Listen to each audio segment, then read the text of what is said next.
straight out the gate. This is our story we're scripting, our film, our glorious vision, our sound, our score that is written in this sport, this division. My, how the tournament's risen. Hey, I'ma lay my tracks down on that freight train, tearing through the sky in the clouds.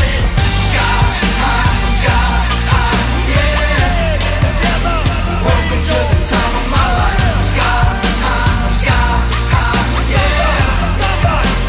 Welcome to the time of my life. It's pre-season, the massive year 2016 ahead of us. So at the moment we're here on the Gold Coast in Brisbane, just basically pre-season training and preparing for the season ahead. Christmas, New Year we always train through, we never really get a break. I've just come off the back of a big strength block at the Australian Institute of Sport down in Canberra, which is my hometown. It consists of 3 gym sessions a week. The gym sessions go for about 2 hours, and really I've been pushed by my gym trainer Julian Jones, and he's been maximising every minute that he gets with me whilst I have been home in this block that we've been able to get a lot of work done.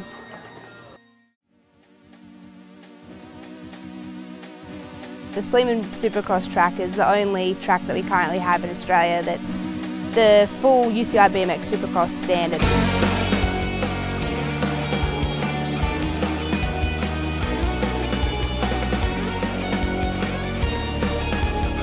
We race on such challenging courses now that we need to make these trips up to the Gold Coast to see my coach and spend time with him, Wade Boots, but just to also have that track time.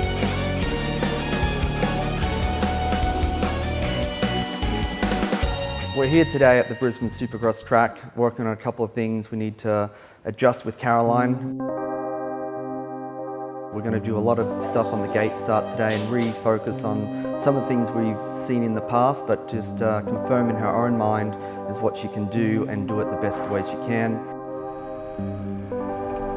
My focuses up here on this camp have really been my gate starts. It's been a strength of mine at times, it's been a weakness of mine at times. It's really such a crucial part of BMX racing that if you can get out in front and out of trouble, that's when races are won and lost, and there's hundredths of a second that are won and lost on that start ramp.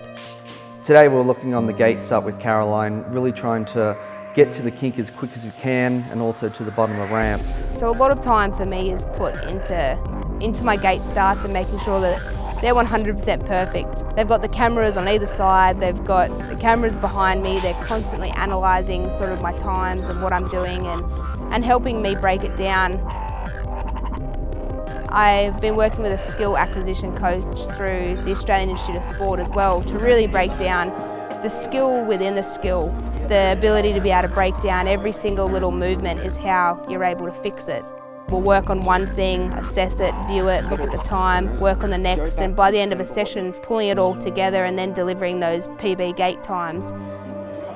But there's no 2 9s. No, I'm pretty sure it was 3-0. My numbers in the gym are going up, my numbers on the track are going up, and now I've gone up a gearing as well. So just overall strength, overall riding ability. I've been working on my jumping a lot. I've been really lucky, I haven't been injured for a while, and I had quite a solid season throughout 2015. A few little crashes here and there, but overall I've stayed really sort of injury free. Leading into the camp, we had a purpose, method and outcomes, and we keep a clear record of data so we can always record the information that Caroline's doing so we can provide her with objective information to make good decisions when she gets on the gate.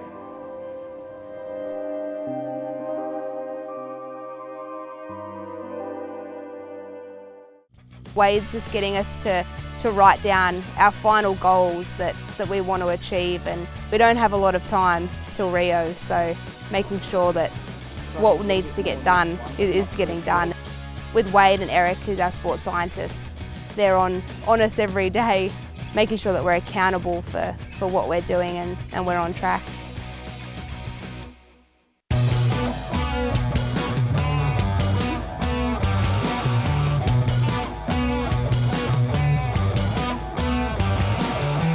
For me, coming into London, first Olympic Games, everyone around me, all my support network and mentors, they said to me, like, it's hard to prepare for your first Olympic Games. There's going to be a lot of unknowns, situations that you can't prepare for.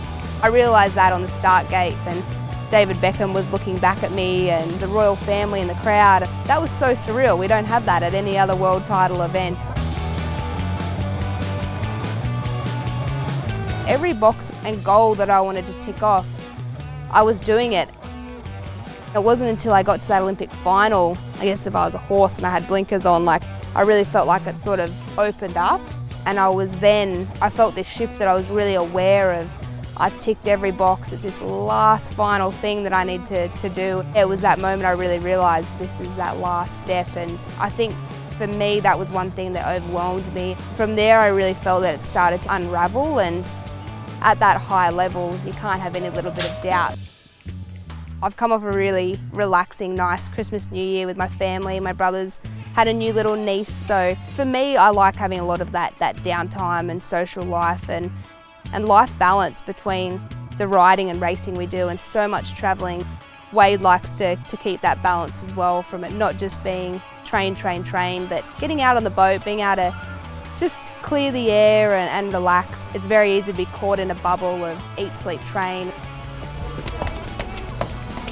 It's been nice sort of being able to have Barry in Australia as well and be a part of our camp and be a part of going out and wakeboarding and just doing things that I don't normally do.